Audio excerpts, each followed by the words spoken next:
नमस्कार खबर विषमकटक चैनल को आपणक स्वागत। विषमकटक ठारे अतिरिक्त जिला और दौरा न्यायाधीश उद्घाटित।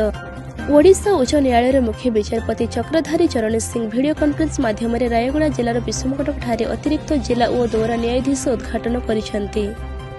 उक्त कार्यक्रम में जिला विचारपति ए.के. महापात्र, जिलापाल पारुल पाटवारी, आरक्षी अधीक्षक स्वाति एस कुमार समेत अखिल संघर समस्त सदस्य उपस्थित थिले।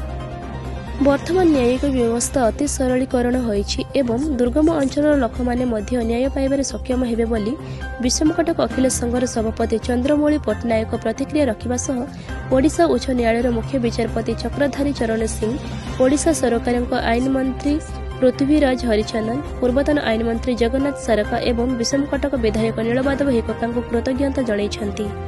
चंद्रमौली पट्टनायक वकील संघ विषमकटक आज ओडिशा हाईकोर्ट मान्यवर मुख्य विचारपति चक्रधारी शरण सिंह और विचारपति ए.के. महापात्र द्वारा विषमकटक अतिरिक्त जिला और दौरा जज शुभ उद्घाटन उत्सव वीडियो कॉन्फ्रेंसिंग जरिया होइछि।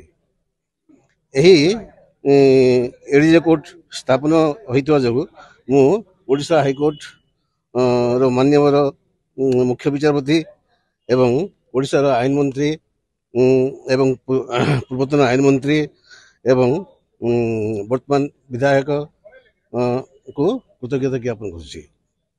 एडीजे कोर्ट स्थापन होइतवा जगु आमर बहुत वर्षर दाबी पूर्ण होइछि।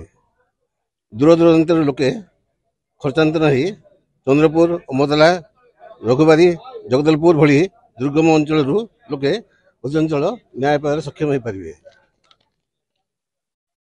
वर्तमान